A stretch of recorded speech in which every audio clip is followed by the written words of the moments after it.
On this episode, we covered the Joe Rogan Experience number 2219 with guest Donald Trump again.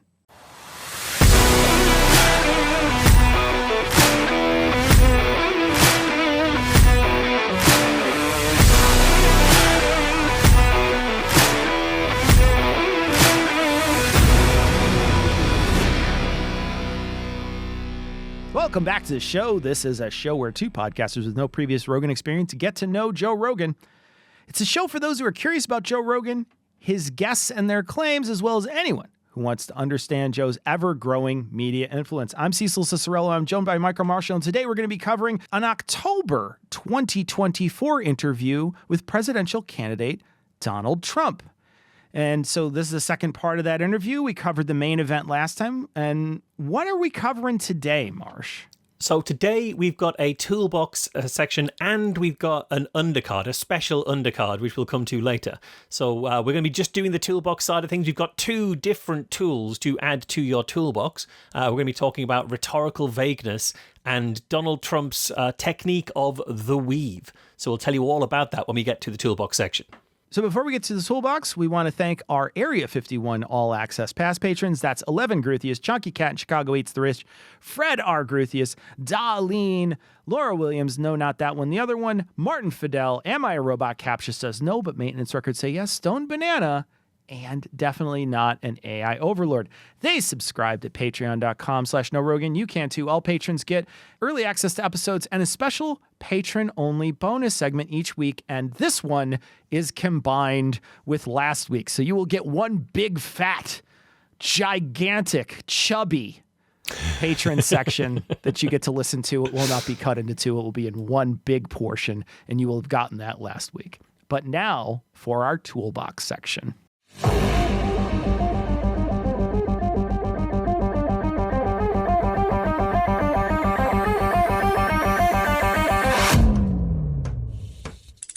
Wow. So that's the tool bag? And something just fell out of the tool bag?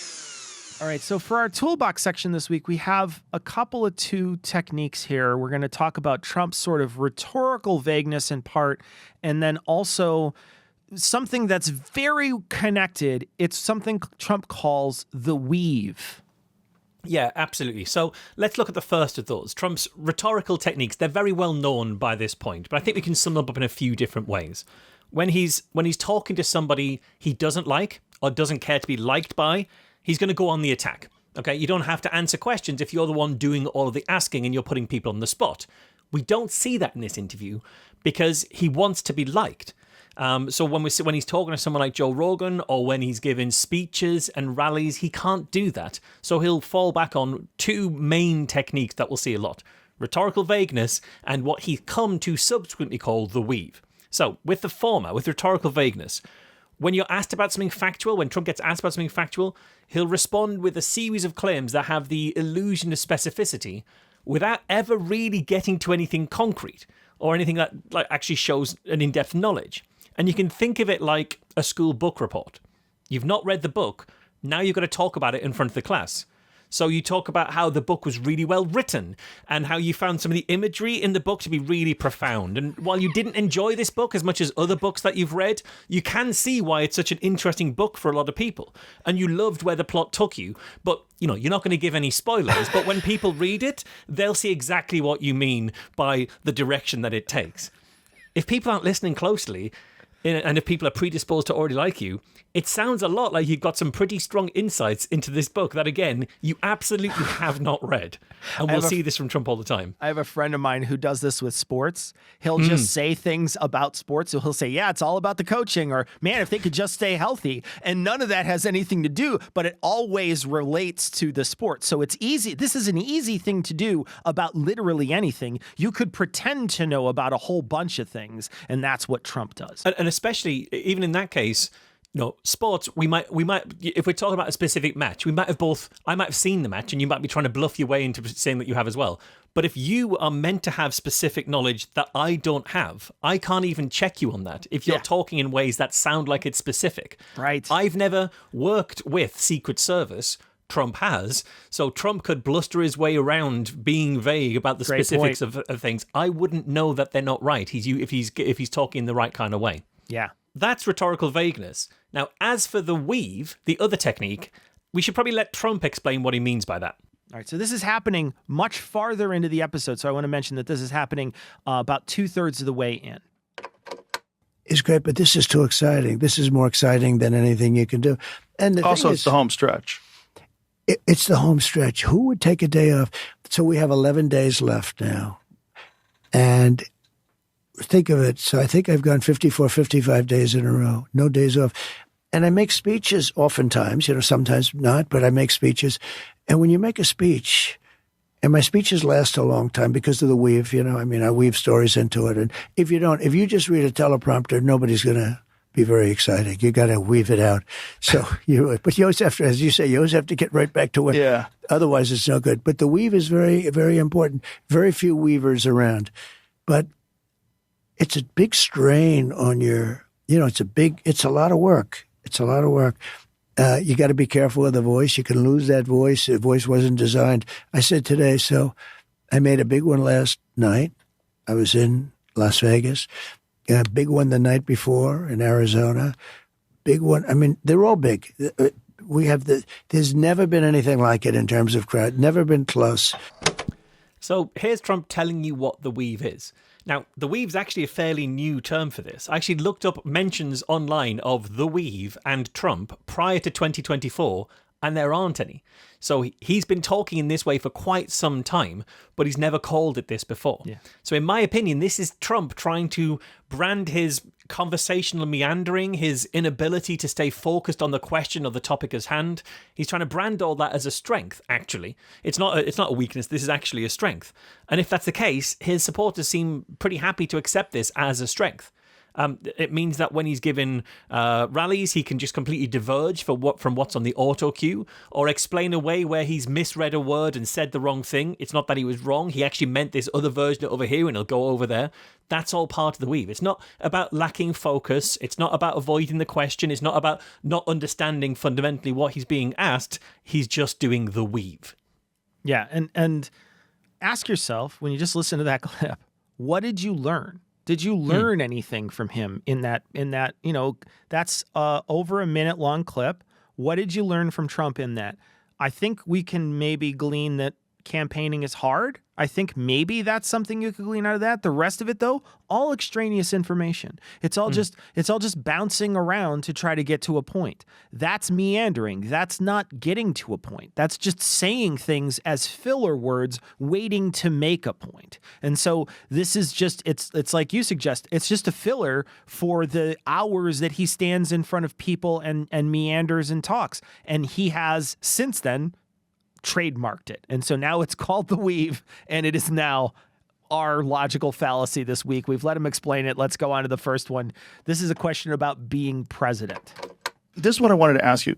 What was it like when you actually got in? Because nobody really can prepare you for that. When you're running for president, you don't really know what it's going to be like when you actually get into office. What did you think it was going to be like? In office or when I decided to run? So no, when you got in. When I was in. So when I was in and won and was in the White House, essentially. Yes. Well, first of all, it was very surreal. I would imagine. It's very interesting. When I got shot, it wasn't surreal. That should have been surreal. When I was laying on the ground, I knew exactly what was going on. I knew exactly where I was hit. They were saying you were hit all over the place because there was so much blood from the ear. You would know that better than anyone. When they get the ear torn up. Ears bleed a lot, yeah. Bleed. Anyway, so, and I was thinking the other day, when that happened, I really knew where I was. I knew exactly what happened. I said I wasn't hit anywhere else. With the presidency, it was a very surreal experience, okay? Like, what's day one like? Okay, so he's asked a question. What is it like to be president? And he says surreal, but then he never expands on it. He starts talking about what it was like to be shot. And it feels like when you ask someone for directions, you're like, hey, which way is the beach? And then they do that flex, like, it's this way. And then they that's kind of what he's doing here with the the assassination thing. By the way, there was a chance, I was a attempt on my life this summer. I have to bring this up. No, there's no prompting. He just brings it up out of nowhere, and it feels like he 100% wanted to talk about this, and so this was an opportunity to weave it in. Yeah, and in his defense, I probably would as well. I'd want to mention that. Later in the interview, he will say, I don't like to talk about it. It's like you brought it up out of nowhere.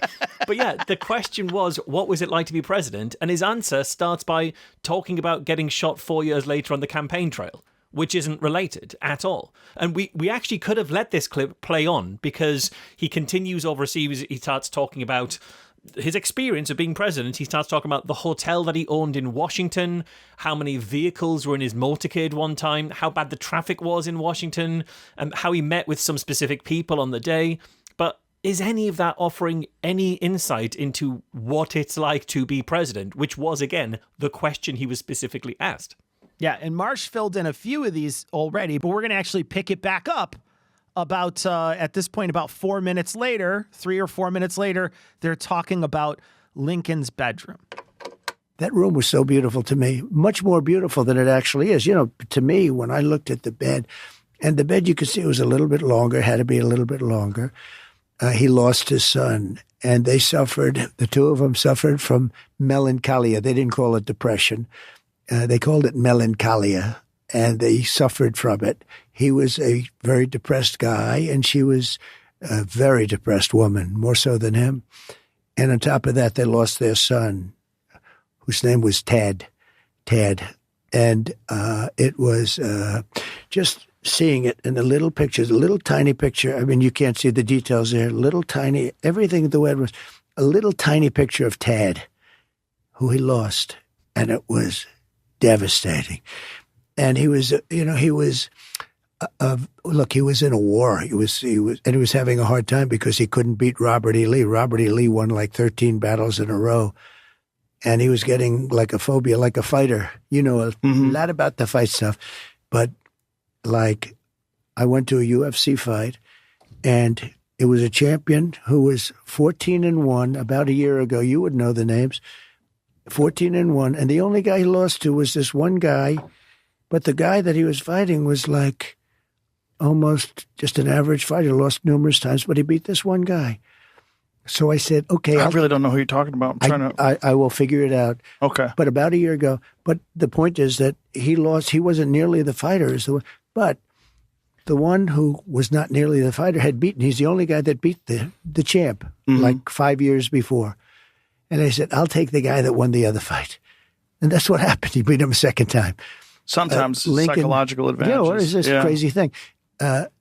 Lincoln had I don't know, I've never read this. I heard it from people in the White House who really understand what was going on with the whole life of the White House.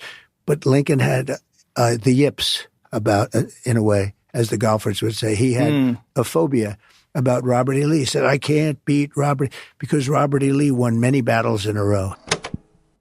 Okay, now understand, the question he's being asked here is, what is it like to be president? That was the question. He's only answered that question very vaguely, right? It was surreal. Then, we've now progressed. Now we're now 11 minutes in, and he still hasn't answered the question. 11 minutes into the same answer. Yeah, this is the same thing. Now, this is just a ridiculous, convoluted story. And they get to talking about what it's, here they're trying to talk about what it's like to be president. And then he's talking about Lincoln. Yeah, who needed a long bed. Yeah, and his dead child. Yeah, which made him and his wife depressed. And the war, and Robert E. Lee. Who had a great battle record, by the way. And the UFC fighter he can't name. And another UFC fighter he can't name. And not even Joe can figure out who he means by it. Back to Lincoln again. And his yips. Yeah, and... what is it like to be president? That's just what is it like? And he has spent, at this point, we're talking 8 minutes discussing nothing. He's only said twice that it was surreal.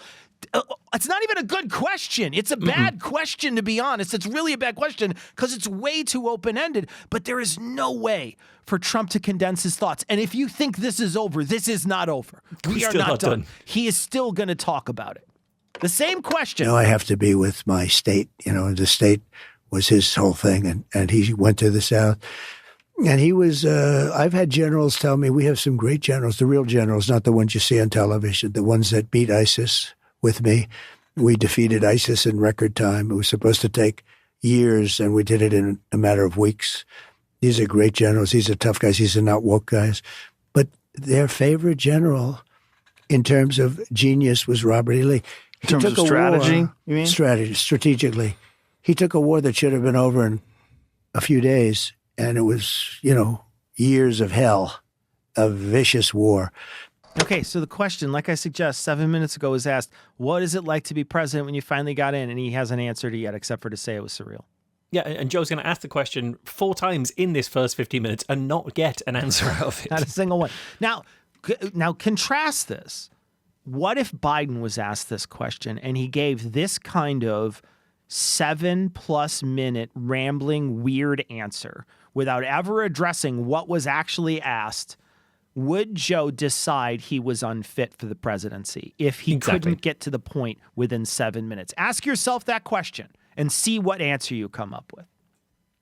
Now we're talking about experience. This is still covering the weave.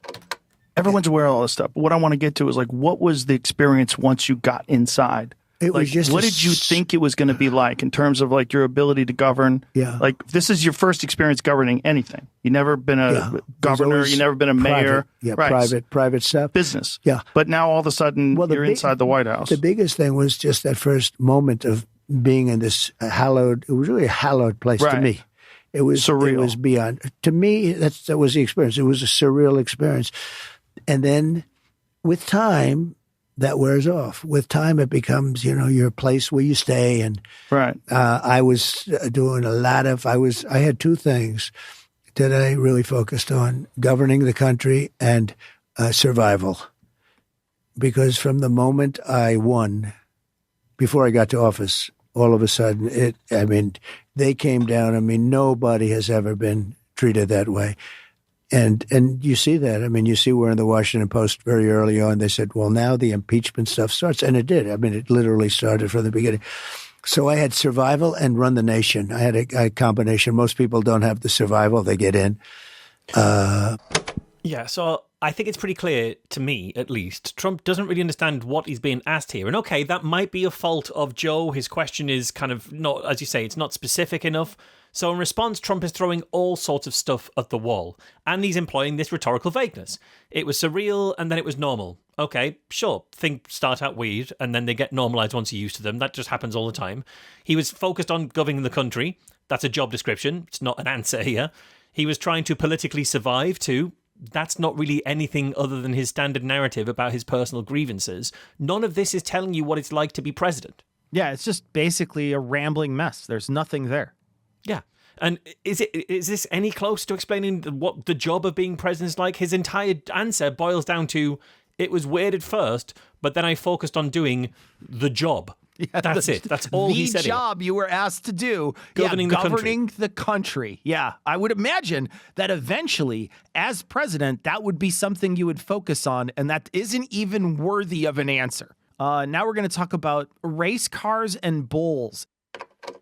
I understand what I'm doing. You make yourself a target, and it's a very dangerous business. But if you just look at statistically, so I saw a thing, I don't know if it's right, but 0.1% for a race car driver. Yeah, it's a pretty dangerous business, right? Yeah. 0.1% for a bull rider. I tell you, to me, you're talking death. These guys that ride the bulls is worse than UFC. It's worse. Yeah. These guys, you see these big monster bulls, and you see it in slow motion where the foot is like, an inch away from the head. If it hits him, the guy's gone. But they die. They die. So 0.1% die. Is that what you're saying?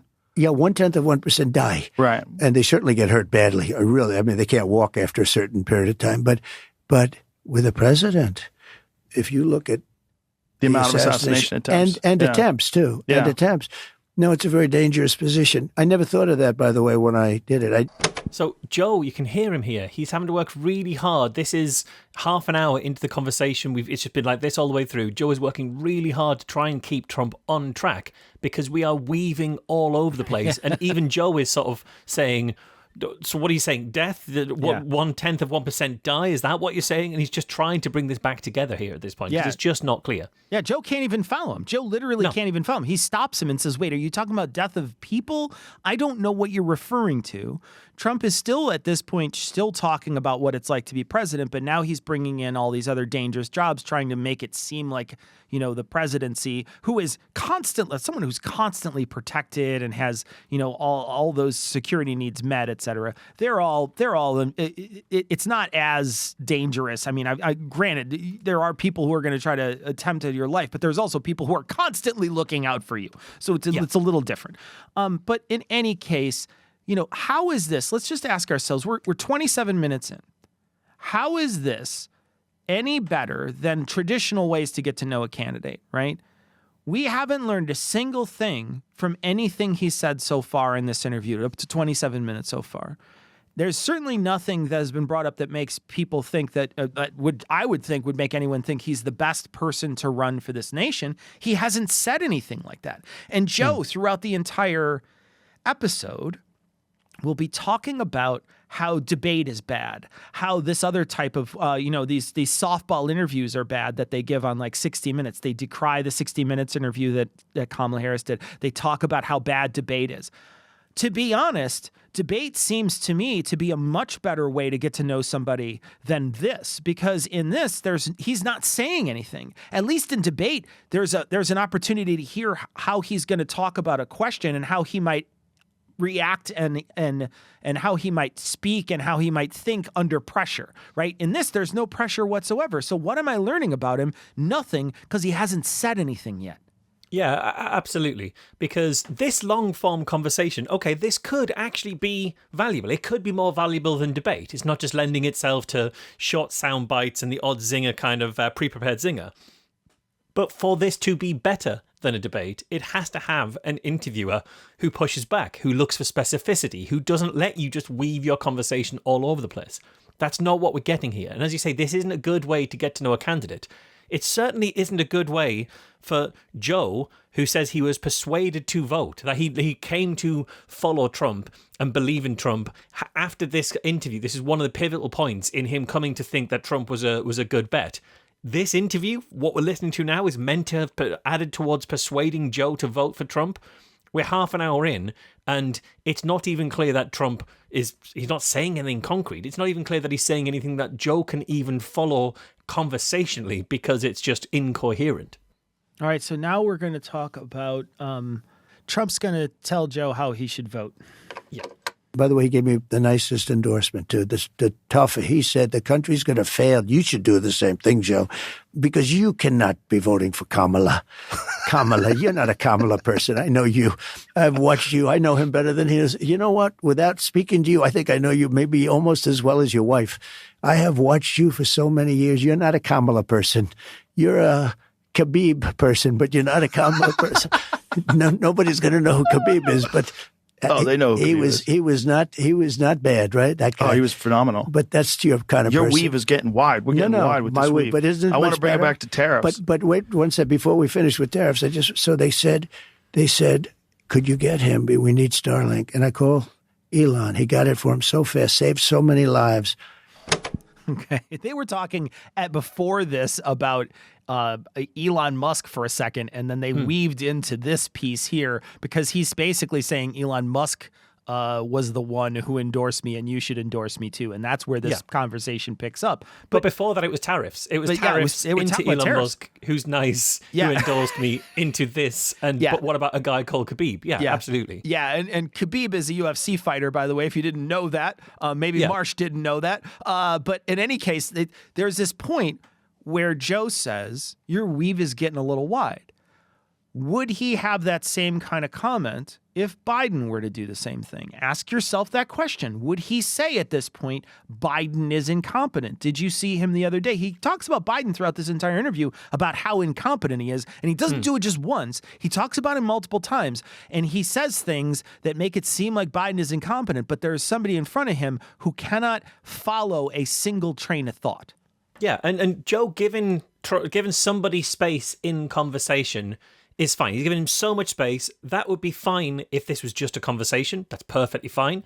It would also be fine if it's the charity he'd extend to anybody else, especially people he politically doesn't agree with. But as you say, he's not extending that charity. And the reason he's not extending that charity is because he had already made up his mind coming into this interview. This interview wasn't about persuading Joe. It was about Joe and Trump persuading you. All right. So this next piece is essentially two parts of the same piece. This is talking about defeating ISIS.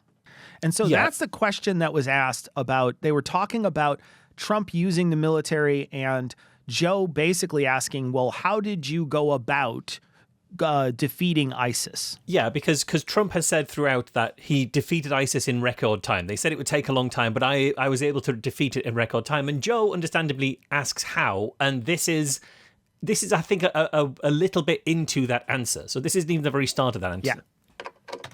And I flew and left at 3 o'clock in the morning. Nobody knew I was going. I got on Air Force One and we started flying. And when we reached about half an hour away from Iraq, that was where the airport was, big airport, about a half an hour away, they said, "Sir, I'm sorry, you'll have to turn off all your lights." "Why?" "We're getting close to our site, our land." I said, "You mean we spent $8 trillion and we can't leave the lights?" So think of this. 20 years, $8 trillion, and we can't leave the lights on in a plane. I said, "That's okay. Turn the lights on." I'm not going to fight them. That's one. This is because it's too dangerous? Yeah, too dangerous because they see the light up in the air and they'll shoot at it, you know? So I said, "Turn the lights off."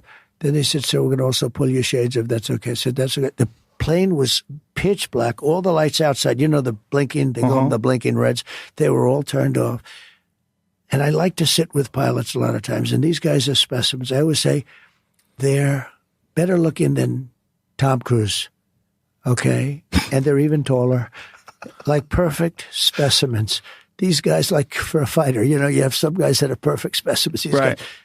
And, you know, they picked the best pilots in the Air Force, United States Air Force, to fly Air Force One.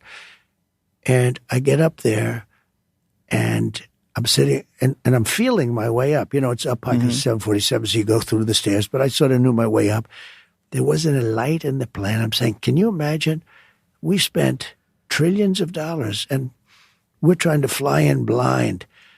But I got into the plane. The cockpit is dark black, little tiny light. You could see the pilot, a perfect-looking human being. His co-pilot, everybody was perfect. They were all like movie stars. You know, it's like I could have cast a movie with these guys and nobody would believe it because they were too good-looking. So I said, "How are we doing, Captain?" "Sir, we'll be landing in 10 minutes. And I look outside. There's not a light. And I'm saying, you know, I've landed a lot of planes. And you see like little lights at least. There's nothing. It's just pure desert. And I said, "Okay, Captain, good, but I'm looking." Now we're... Okay, so this anecdote started as, "This is how I defeated ISIS in record time." And it quickly became, "I was sat in the dark on a plane with some very attractive pilots who were landing the plane without lights." This answer will continue in this vein for 3 more minutes. We're going to come back to it in a little bit. Repeatedly throughout this answer, it keeps coming back to how fuckable the pilots and the generals and the sergeants were. Not entirely clear why that's deeply important, but apparently it is. They were very bangable military guys he was around at all times. That's an important part of how he defeated ISIS with hotness, I suppose. I've seen that movie, yeah. But all of this is to explain how he defeated ISIS in a matter of weeks when everyone would take 5 years. It's an impressive claim that I managed to defeat ISIS in a matter of weeks. And it's the kind of claim that, when pressed on it, would require specifics. How did you do it? What was the strategy? What was the plan? What were the holdups? Why could nobody else have done this? If you don't have those specifics, you need to be vague. You need to employ this rhetorical vagueness, and you weave your way through stories that show you that you were there, for sure, but those stories aren't about anything strategic at all. Putting the shade down on the plane is not about the strategy of defeating ISIS, but it's true that he was there because that's a detail that he knows. In the end, where we'll actually come to, and we'll hear it in a moment, in fact, is the generals told us they could defeat ISIS quickly, but chain of command told them not to. And that is it. I mean, this is the end here, literally, in fact. So we go into the room, and they have these guys. I say, how long can you do it? How long? We can do it in a couple of weeks, sir. I said, wait a minute. They told me 5 years. We can do it in, I don't know, he gave me a number, like in no time. I said, why haven't you done it? Because the orders came in from Washington, sir, and they would come here and tell us what to do. Don't you challenge us? We're not allowed to do that, sir. That's not the military way. They tell us what to do, and we have to respect. That is how he defeated ISIS. This is zero insight in how he into how he defeated ISIS in record time. And over the course of this anecdote, that involves Trump speaking for over a full 5 minutes solidly. And it sure sounds to Joe that Trump read that book he's been talking about, because he's got a lot of details that feel very specific. Right. Look, in the end, according to him, according to what Trump said, he did nothing but trust the people who do this work, which is literally what everyone else who has this job does, okay? Or at least should do, right? I'll put that caveat in there. At least that's what they should do. But notice, every time he talks about this, he says he defeated ISIS. Now, look, we're willing to allow that if he's going to take the praise for what his advisors do. We're willing to allow that sort of colloquial understanding that Trump is the one who defeated ISIS, if he's willing to claim it, and he's willing to say that this is what my advisors do, because he clearly didn't do anything, right? But if we're going to allow that, we can't apologize for him when he picks bad advisors and has to fire them because they're bad people, because that's a double standard. So we can't praise him in this opportunity if he's not willing to take the blame for all the bad, quote, bad people he put in there as well.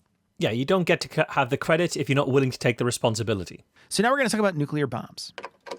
And I rebuilt the military, and then they gave a chunk of it. Now, you have to tell, as much as it is, it's a tiny little piece, believe it or not.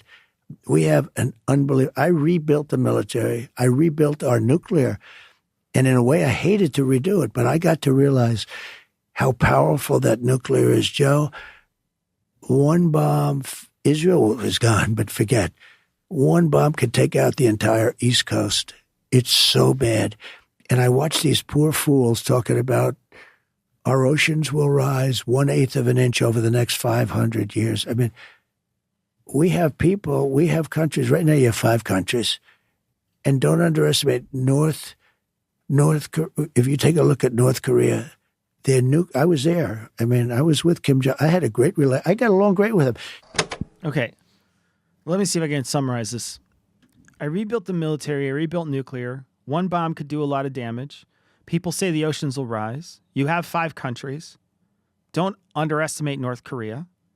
I get along great with their dictator.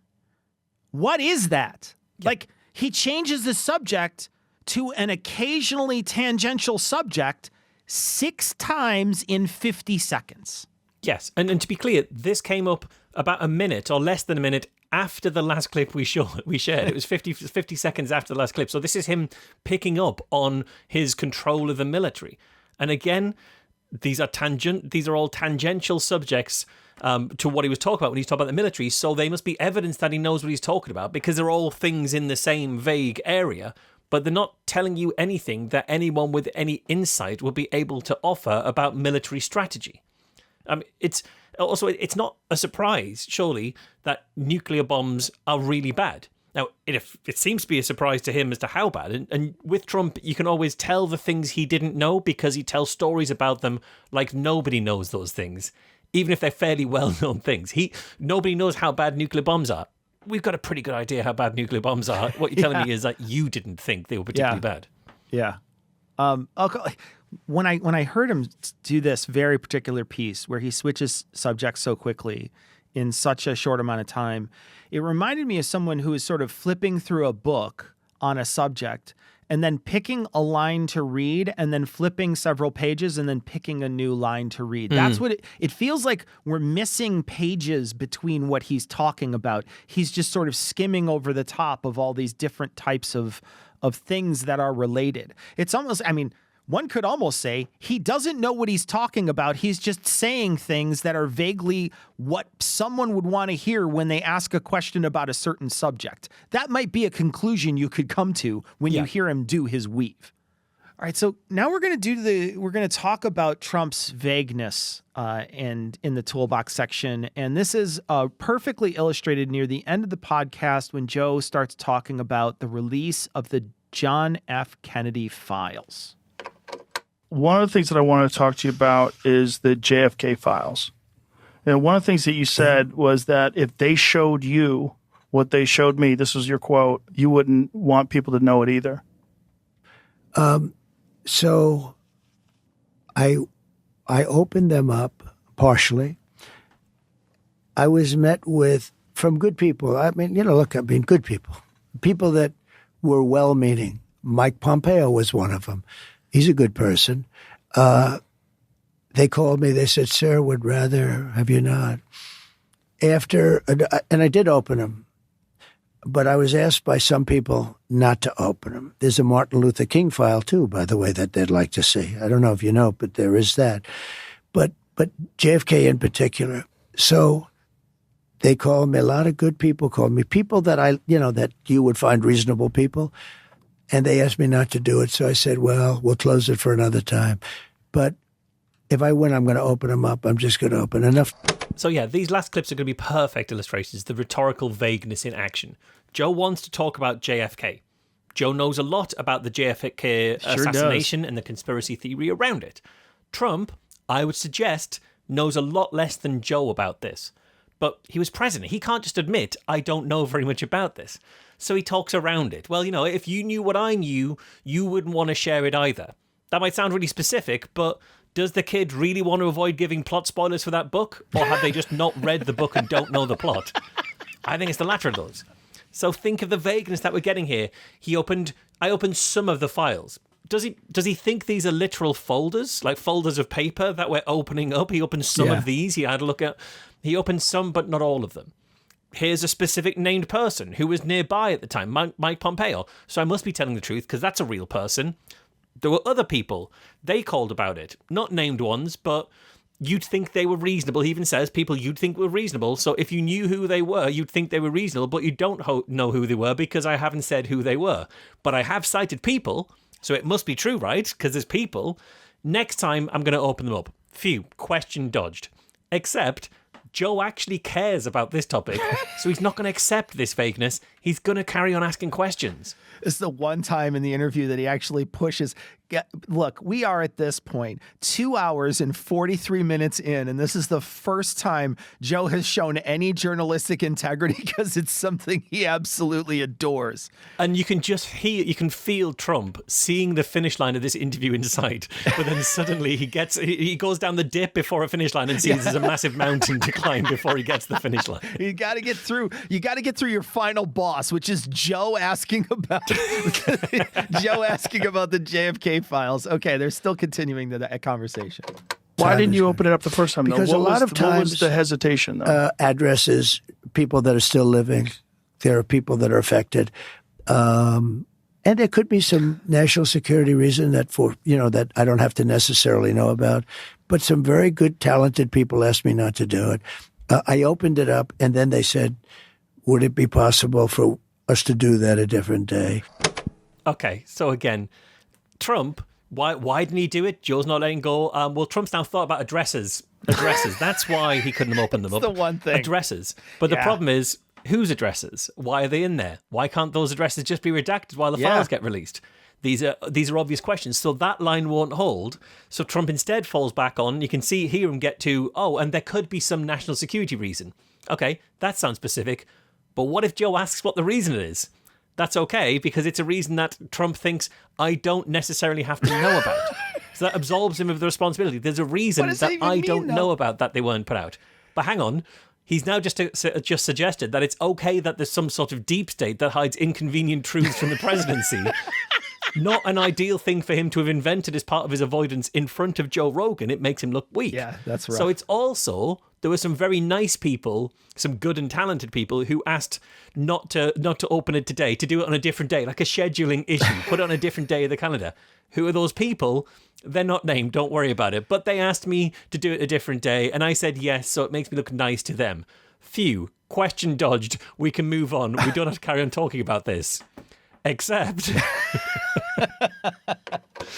How much of it did you read into? I think it's going to be just fine to open it. Let me put it that way. I think it's fine. It's going to be time. Nice. It's a cleansing. It's really a cleansing. So I'm going to do it. I'm going to do it immediately, almost immediately upon entering office. So Joe's just not letting this up. So Trump kicks the can down the road. It's fine. Actually, just thinking about it now, yeah, no, I will open it up. As soon as I get it, it'll be a good thing. I'll open it up as soon it'll be good for all of us. I'll do it immediately on entering office. Yeah. Well, almost immediately, because almost immediately is more specific than immediately. It implies the steps to go through, which I don't have to explain here, because I clearly know about them, because I just referenced the timeline that it takes for them to do. Rhetorical vagueness, and the question's dodged. That's amazing. Can I just stop before we play the next clip, which again is going to be about the JFK thing? I just want to say, this is like kids standing outside of someone's wardrobe that they said leads to a magical land, and the person is now waving their hands and saying, well, we can't go in there because it only works on Sunday or whatever. Yeah. This is literally that moment where special he gets pleading caught. Is the fallacy that it would also be, Yeah, he gets caught in this moment, and he can't back out of it. He just can't do it, and it's actually delicious. So this is the last clip. 58 million views of it as well. 58 million people get to watch Trump squirm. Here's him squirming a final time. Well, the thing, when people look at it from the outside, and you sort of imagine what could be a reason why they would not release those files, it would be there's people that were implicated in the assassination. Yeah. Well, when there are living people, you generally tend not to want to do it. When people are still living people that formerly worked for the government. And living people that were somehow involved in it, and you tend not to do that. But it's time to open them. I can't tell you whether or not they're going to find anything of interest. And I did partially open. I think I've opened 50%, but I was asked not to do it, and I thought that was a reasonable ask. But now I'm going to do it. I'm going to do it very soon.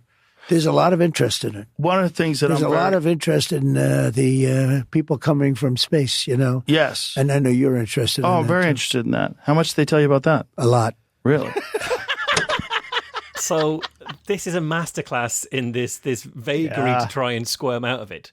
Joe really wants to know what these reasons are.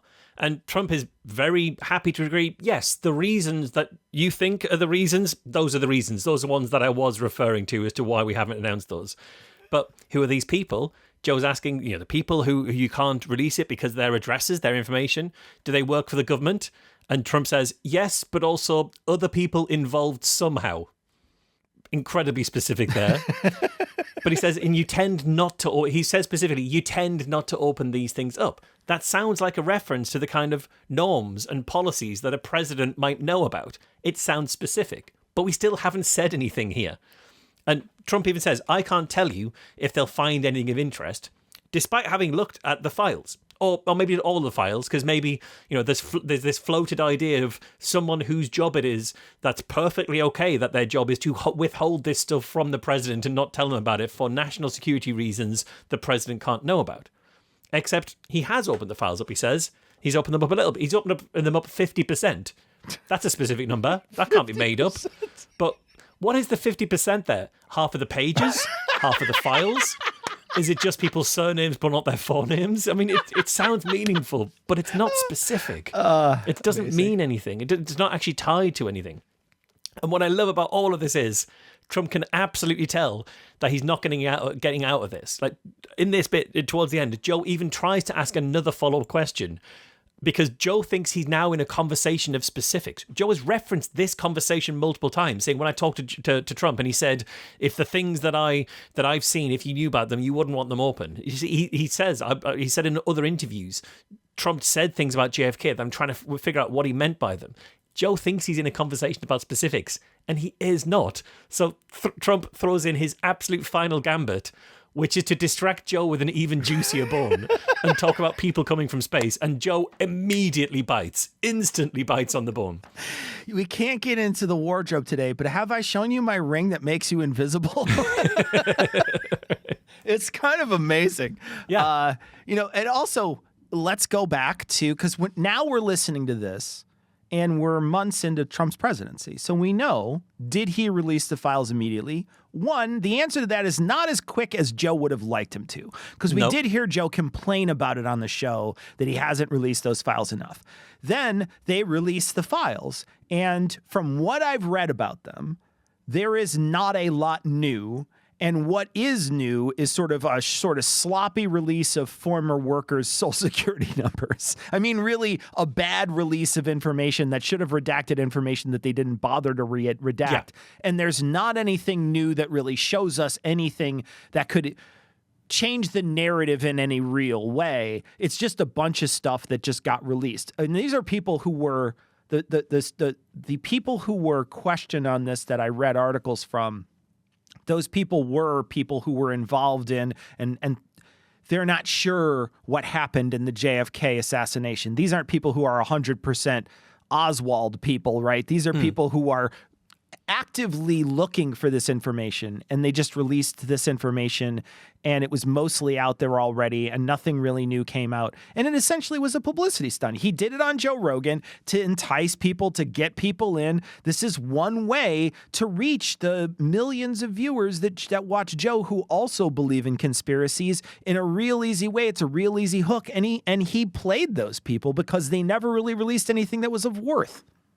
Yeah, completely. So if I recall correctly, the JFK files they released actually contained less information than that was already in the public domain about it. So the secret information was actually less comprehensive than was already available elsewhere. All right, so now we're going to move on to our undercard. Well, it's just factually inaccurate on so many different levels. I don't understand why you wrote it like that. So our undercard this week is going to be a little different than something that we would normally do. I am going to ask Michael Marshall some questions. Now, the questions I'm going to ask him happened on the 60 Minutes interview. Now, we didn't play any clips on this particular episode of Joe and Trump trashing the 60-minute interview, but we have heard the interview with Kamala Harris. With Kamala Harris, thank you. But we have heard them mention it in the past, right? So they've mentioned, certainly Trump has mentioned it multiple times. Trump actually reached out to CBS, tried to sue them. They were forced to release the entire transcript, which is where I found all these questions directly from the transcript. And so they have been trashing this for quite some time. Joe has trashed it on his show as saying that this is media manipulation. They manipulated this interview, et cetera, et cetera. They made it look like she was smarter than she actually was. They, in this episode, call her a low IQ person multiple times, very demeaning toward Kamala Harris. So this interview happened on 60 Minutes. I found the transcript as suggested. Like I suggested, this transcript is available for anyone to download. It's a PDF. You can read the entire transcript. They also released the entire video. So anybody who wants the unedited video, they can watch this unedited video. But I thought it'd be fun, Marsh. We just heard an entire episode where Joe talks to Trump and asks him what he thinks are hard-hitting questions. So I'm going to have you rate these questions. I'm going to ask you the question that the person who was interviewing Kamala Harris, and I would have to ask you, is it a softball question? Is it just a regular, simple question that doesn't go either way? It's kind of neutral. Or is it a hard-hitting question? I'm going to ask you these questions verbatim, and then you tell me whether it's one of those three things. Okay. So let's start out. The first question. The events of the past few weeks have pushed us to the brink. What can the U.S. do at this point to stop from spinning out of control into an all-out regional war in the Middle East? I'd say this is a pretty difficult question, depending on who's asking it and what's coming next. Because I think if you're asked this question and you're a presidential candidate and you're on 60 Minutes, you have to be really careful how you answer this, because anything you say will be scrutinized by the person sat opposite you who's going to ask you follow-up questions in the moment. You don't get to just get out of it. if this was a question that Joe would have asked, and this feels like a question Joe could have asked, but only in the way that whatever Trump is saying will be accepted. And the follow question is not there. And if what Trump is saying is inadequate, Joe's going to help him fill that in. And we've seen some earlier on, some harder ball questions that Joe is clearly asking Trump, but is willing to help him out of. So this is a difficult question, but even more difficult when you know the person sat opposite you isn't just going to fill in the answers for you if you haven't filled in all the blanks. They're not going to be as charitable as Joe is throughout this interview. All right. So in that vein, the next question is about Israel. We supply Israel with billions of dollars in military aid, yet Prime Minister Netanyahu seems to be charting his own course. The Biden-Harris administration has pressed him to agree to a ceasefire. He's resisted. You urged him not to go into Lebanon. He went anyway. Does the U.S. have no sway over Prime Minister Netanyahu? Yeah, this is a really difficult question, especially that end bit of it, because you could present that fact pattern and say, what will be your plans to do something next? And that would leave it much more open-ended as, I can sit down around the table, we can talk, I think I'd be able to persuade him. You could do that kind of bluster. But that end of it is, does the United States have no sway? That is a hardball question, because you can't get out of that with bluster. You have to answer that bit of it, and it's saying you're being embarrassed, and that's how 60 Minutes have put this across. You're being embarrassed by the measures you're taking being ignored. So yeah, this is a really solid interview question. I haven't seen Kamala's answer to this. What I think is interesting will be I actually think she typically does relatively okay in these kind of interviews questions. I'm not a massive Kamala Harris fan. I don't need to be. I'm British. I could never have voted for either of these people in your election. But what Trump's and Joe Rogan's issue with this interview wasn't even that her answers were bad, but that when they put out a promo, when 60 Minutes put out a promo, they used one part of the answer to a question, and then in the main show, they used a different part of the answer that she gave when they edited it down, and they said, well, you've made her look smarter. Now, obviously, any answer you give this is going to be very difficult. It's going to be long. It's going to be multifaceted. It's going to be edited when it goes out live. Right. The answer is the crucial part of this. And I just think it's important to point out that when they're saying 60 Minutes tried to make her look smarter, they're putting questions like this to her, which are not trying to make her look good. And if they edit, they're editing for what was the best representation of her answer rather than how do we make her look as smart as possible. Yeah. And again, another question about Israel here. Here's the next one. And this, to me, seems like she has said, I'm going to sit down with them and talk to them and show them what our demands are. And they respond with, like you do when you're asking questions and there's a back and forth, it seems that Prime Minister Netanyahu is not listening. The Wall Street Journal has said your administration has repeatedly been blindsided by Netanyahu. And in fact, he has rebuffed just about all of your administration's entreaties. Do we have a real close ally in Prime Minister Netanyahu? Again, this is a genuinely difficult question for somebody running for president to answer, because you know full well that your answer will be used to scrutinize you during this election, but your answer will also be seen by the people we're talking about here and could influence America's standing with Israel and standing with other countries. Yeah. So especially someone in the administration has to walk a tightrope here, because Trump, if this question came up, and it wouldn't come up in this format, if it came up on the Rogan show, so Trump isn't just in a space where he can attack and push the question back because he wants to be liked, Trump wouldn't need to mind so much about what line he draws. He could draw all of the lines and say, we're very respected and we work really hard. And actually, I know Netanyahu really well and we go back and I can sit down and talk to him and other people can't talk to him like I do. But I know that when I sit down and talk to him, he will listen to me. And I've got plans. I've got ideas that will make this. And this will be very easy. People have done this wrong in the past. And he could bluster his way through like that when he's on Rogan, because Rogan's going to let him do that. Yeah. Kamala Harris on 60 Minutes could not do that. And I would argue no serious presidential candidate on 60 Minutes could get away with doing that, because they'd have their feet held to the fire. So journalistic standards make this an exceptionally hard question to be asking during an interview. And I also want to point out, too, the three questions that are asked are about Israel to start out. One of the biggest problems that Kamala Harris had was reaching people that were pro-Palestine. So one of the biggest divides in her support was about the people who were saying she was following way too closely with Israel. And here's all these questions about whether or not this is actually our ally. And she has to ask that and dance that tightrope, a tightrope that Trump never had to dance. And so, again, this makes it even harder to answer those questions because now she's trying to court two different sides of a conflict that we are sort of tangentially involved in. Yeah, absolutely. Now, this next question is a real simple one. Why do you deserve the American people's votes? Okay, yeah, that's a pretty easy one. I think that's a softball right? question. Yeah. That's very much a softball question. I would say it's not quite as much of a softball question as does Whoopi Goldberg like you? I think that's a slightly more softball question is what do the masses on The View reckon about you? Yeah. But this is basically tee up and tell me what your pitch to the American people is.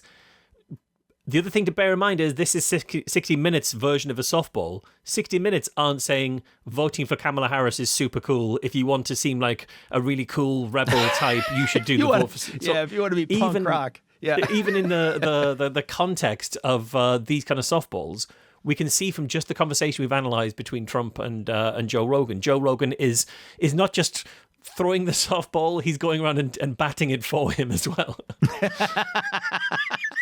He throws it in like Popeye. He runs really fast. Yeah, and he grabs it and he hits it out in the. Okay, here's the next question. Let me tell you what your critics and the columnists say. They say there's a reason so many voters don't know you and that you've changed your position on so many things. You were against fracking, now you're for it. You were a supporter of looser immigration policies, now you're tightening them up. You were for Medicare for all, now you're not. You've shifted on so many issues that people don't truly know what you believe or what you stand for. I know you've heard this criticism. You've said your values haven't changed, but your positions have. People want to know, is this evolution or, as your critics say and suggest, opportunism? I think this is just above a softball. This is kind of a fairly standard question because this will be something that was already a line that Kamala Harris would have practiced. It's a line that she would have been aware of. And it's basically giving you the open door of saying, well, I've looked at lots of the evidence and situations change and it's important for us to be adaptable and we need a politician who isn't just blind ideological, but I'm willing to listen. And the fact that I've listened to people and changed my views on some of these things, and maybe the extent that I've changed my views has been exaggerated by some of the people out there, but I certainly have evolved my views.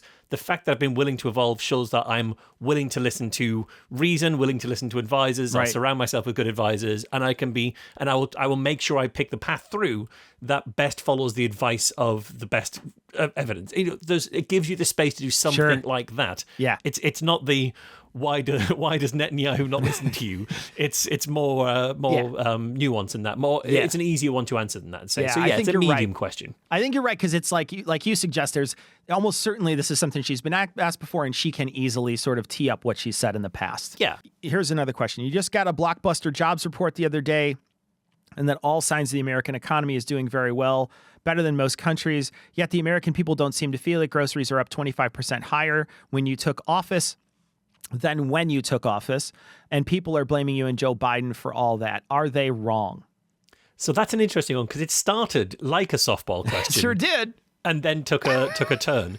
And it's a bit like if they'd asked the question, how do you stay so healthy? But then followed it up with, when everybody else in this country is dying.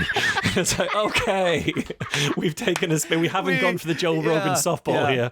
We put a bit in. They also end with kind of like, when did you stop beating your wife? Because at the end it's like, how are they wrong? And you're like, now I've got to frame my question with how the American people are wrong. Right? Yeah. So that's it really turned into, from a softball, into something that's like really not great. Yeah, exactly. I'd say it's a medium one, but only because it started so soft and then took a turn. Yeah. Okay. It is estimated that the nonpartisan committee for responsible federal budget that your economic plan would add $3 trillion to the federal deficit over the next decade. How are you going to pay for that? Okay, I don't think this is too bad. I think this is relatively, again, it's a nudge above a softball because anybody who's putting forward a plan like that will have ideas about how they're paying for it. So this will all be, even if it's not fully costed out and doesn't fully add up, they will have ideas that they are pitching. So I think that's pretty solid there, especially when one of the big attack lines that even Joe Rogan brings up with Trump on his show is that Trump added so much to the Right. deficit. The And we deficit. actually might, I don't think we particularly touch on it in Trump's conversation with Rogan. Rogan brings that up as you've been criticized on this a lot of times, but then actually lets Trump just say what he likes and doesn't whatever he particularly wants, hold him yeah. to it. So I think this is quite an easy one for Harris to answer, really. This is a softball that didn't look like it was a softball, but probably is. Here's the next one. Donald Trump says tariffs on imports would solve all our economic woes. Wow, in retrospect, that is such a great question.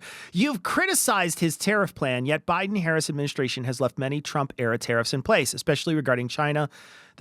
And President Biden has even expanded some of those tariffs. Would you continue the Trump-era tariffs if you were elected?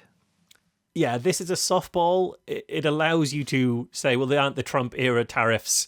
We take everything based on the merits of any given situation. Trump's idea is to put blanket tariffs on everything. That's clearly a terrible idea. But tariffs are part of the political landscape, the geopolitical landscape. Yeah, They're a tool that needs to be used. I think that's a softball question. Okay, next one. Let's move on to immigration. You've recently visited the southern border and embraced President Biden's recent crackdown on asylum seekers, which produced an almost immediate and dramatic decrease in the number of border crossings. You said you'd take it even further. If that's the right answer, why didn't your administration take those steps in 2021? Yeah, this is a pretty spiky question. Yeah. It's not full out the hardest question imaginable, but it's pretty spiky, I'd say, especially with that ending of you said you're going to do this. It's the right thing to do. Why didn't you previously do it? That's a really tricky one to answer. So yeah, Why now, pretty right? tough question. Yeah. Here's the next one. There was a historic flood of undocumented migrants coming across the border during the first 3 years of administration. Arrivals quadrupled compared to last year of President Trump. Was it a mistake to loosen immigration policies as much as you did in 2021? Yeah, this is a continuation of the spiky one, I think, because it puts you in a position where you either have to say, we made a mistake, and politicians don't Which like is admitting bad, yeah. errors, or no, this was a good thing, and then you're defending something that, at least in the conversation, isn't as straightforward as saying this is nobody in America is campaigning on let's have higher migration, open the borders easier. It's such a politically charged topic. So yeah, this is a pretty spiky one. It's one of those trapped in the corner kind of questions.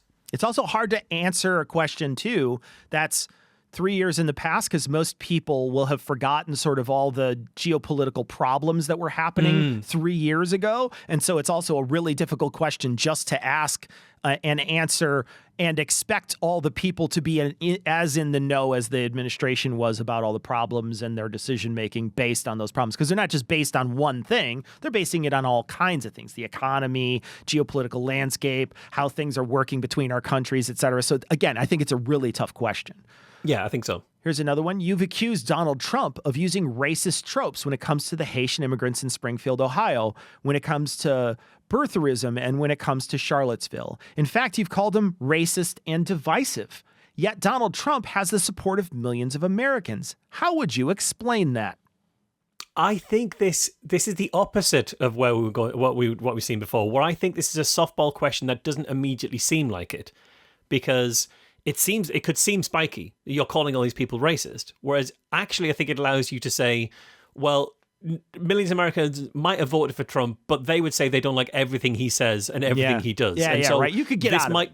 Yeah, you can separate that out. We can say that the stuff that he said is unequivocally racist. When he's talking about cannibalism, these are extreme things that I don't think any good American looks at and says they're right. I think Americans are good people, and maybe they like some of the things he's saying. They don't like everything he's saying. I don't think that's the kind of stuff that most Americans would identify with, because I think we're a welcoming place, et cetera, et cetera. Sure. Yeah. No, but it definitely could have a backfiring effect if you answer it incorrectly, right? If you answer it in the sense to be like, yeah, he's a racist and a bunch of Americans are stupid, that's a real hard, that's a hard sell. So it would be a harder thing to do. All right. Was democracy best served by President Biden stepping down and effectively handing you a nomination? You didn't have to go through the primary process or fight off other contenders. That is not really the way our system was intended to work. Yeah, this is a tricky one. This is kind of a middling one that I think actually, well, From over here in the UK, I might have thought this was middling. It might well be actually particularly spiky because this was a real weakness of Kamala Harris's candidacy, certainly in retrospect. I think you could get out of that.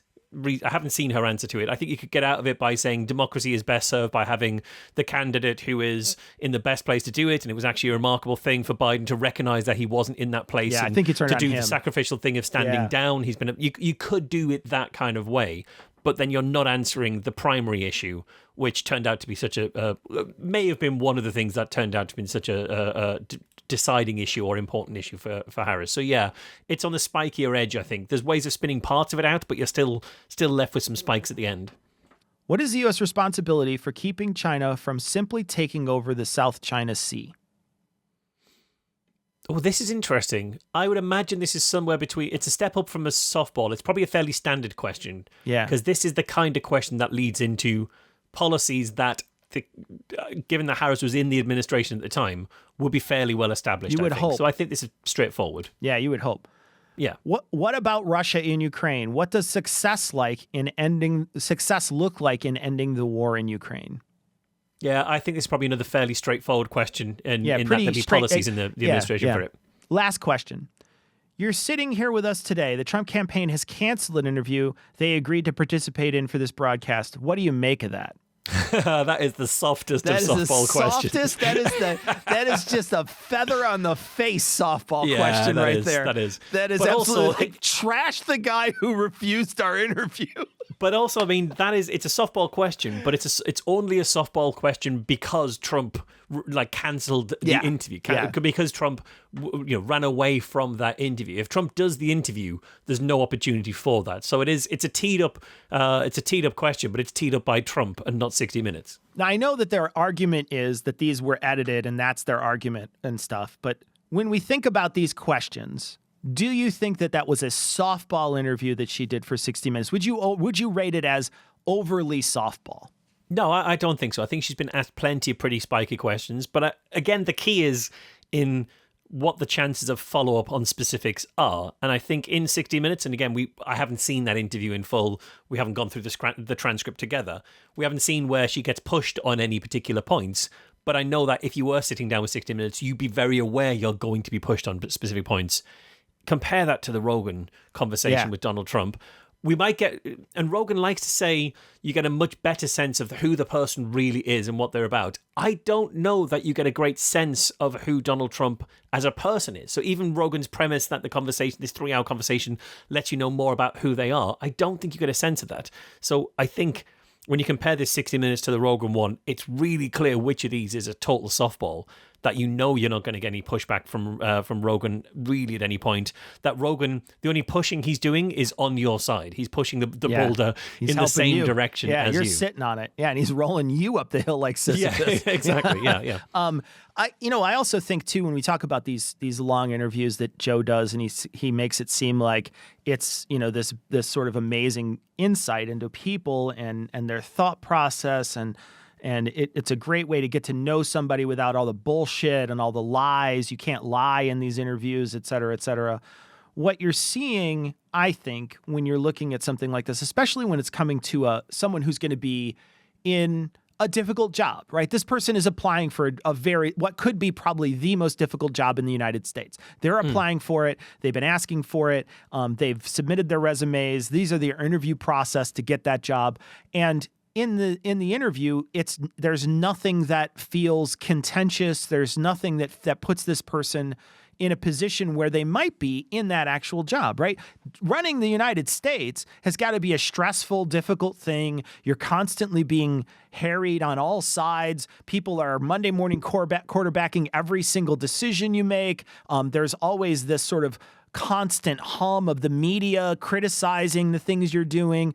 I can't imagine that it's not a stressful job and it doesn't have these sort of hard edges. And to have a really soft space for somebody to talk doesn't feel right. It feels like somebody should have some sort of contentiousness in there. I want to see how they act under pressure. I don't want to see how they act in an easy chair relaxing while Joe torches up a bong. Like, that's not interesting to me, because for me, I want to see like the debates and things. Like if they can't hold their composure in a debate, how can I expect that they would hold their composure when they're doing this job for 4 straight years? It doesn't, to me, now that's just my personal opinion, right, on how I view this, but I don't feel like Joe hasn't convinced me that his way is better, is all I'm saying. No, that's true. Although I would say maybe there's space for both of those things. In that if you're looking to vote for someone, you want to see how they perform under pressure, you want to see what their policy ideas are, you want to see how they perform when talking to a journalist who's going to press them on really specific, tough issues. And you also want to know who are they, what are their values, what's their life like, what's their tastes and preferences and personality. I think if Joe was saying we're going to give you the opportunity to show who you are as a person, that would actually be relatively fine. I think a long-form conversation about that would be valuable. The problem is Joe thinks he's doing more than that. He thinks he's showing how good this person would be at running the country. And the problem is he's not doing that from a place of giving giving each of the candidates the same opportunity, the same space to show who they are. And then says, well, I am that. That's exactly what I'm doing. So if you refuse to talk to me, that shows that you're not willing to have show your personality. He's talked so many times about saying, I'd get Kamala Harris on and we would talk about just anything. We'd talk about aliens. We'll talk about whatever she wants. We'll talk about wherever it goes. I just want to know who you are. I think it's pretty clear that isn't the case. Pretty clear that's not how that interview with Kamala Harris would have gone from just how the interview with Donald Trump goes. Just say, oh, bro, but thinks you're smart. And I'm the last person that thinks I'm smart. Trust me. All right, Marsh, we've really talked about this issue in this episode quite a bit. We spent a lot of time putting everything together. Did anything strike you as good? So, yeah, I think so. We always try and look for something good. And I think there were some little nuggets of points where Joe asked a question that was pretty decent. But there's a point where Trump and Joe are talking about UFC that we didn't talk about because it wasn't deeply involved in Trump's candidacy or any sort of misleading claims. But actually, it's pretty interesting, I think. I mean, Trump seems genuinely very interested in UFC and fighting and boxing as well. And Joe is genuinely very knowledgeable about that. Now, I'm neither of those things. I'm not interested in those subjects. I'm not knowledgeable about them. But seeing these two guys who do seem to care a lot about those subjects talk about something that isn't awful, something they're interested in, it was actually quite nice. That said, part of me also wonders how much of Joe's essential adoration of Trump comes from how willing he was to talk about fighting with him, how willing he was to ask Joe about his life and his interest and something that Joe knows and cares an awful lot about. I wonder how much of that was enough to get Joe on side. But yeah, seeing them talk about UFC, I don't care about it personally, but it wasn't horrible to watch. It was quite enjoyable to see them talk about the thing they care about. Yeah, you could sort of see that ideas from how to win friends and influence people sort of work its way in here because you ask about the other person, be interested in what they have to say, ask follow-up questions about what their interests are, try to listen to them and pay attention to them, etc. And so I think all those things come through when he's talking to Joe. I think he very much uses that, charm to, and I'm using quotes again when I say charm, but use that charm on Joe Rogan. And I think it works. I think it's easy to convince Joe. I think because in a lot of ways, when you hear how this interview is framed, he wanted to be convinced from the beginning. I think, they might have had a couple of questions and comments to each other and shook each other hand at UFC events, but it doesn't sound like they'd ever really sat down and talked and had a good conversation. This is the first real time they've done that. And I think Joe was just anxious and happy to make it seem like it was, a good thing. This is a good thing. This is a good thing that I'm having this conversation with you, and I want it to be successful. And so, there's also a lot of that in there too. In retrospect, listening to this in retrospect, it's very painful. It's very hard for me as someone who is seeing sort of our nation having this economic downturn and authoritarian crisis under Trump. It's hard for me to watch that and put this interview in anywhere but propaganda. So I don't really have a lot to say that's good as an American citizen living through this Trump second term. Yeah, that's understandable. I'm at a distance, so I have a little bit more of it's not as directly relevant to the minute by minute of my life. Not yet. not yet.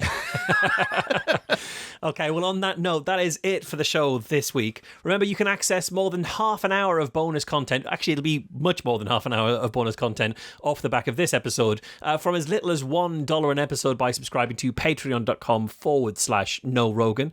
Meanwhile, you can hear more from Cecil at Cognitive Dissonance and Citation Needed. And you can hear more from me at Skeptics with a K and The Skeptic Podcast. And we'll be back next week for a little more of the No Rogan Experience.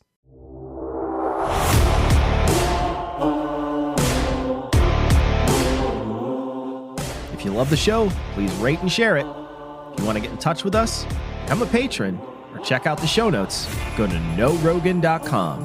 KNOWROGAN.com.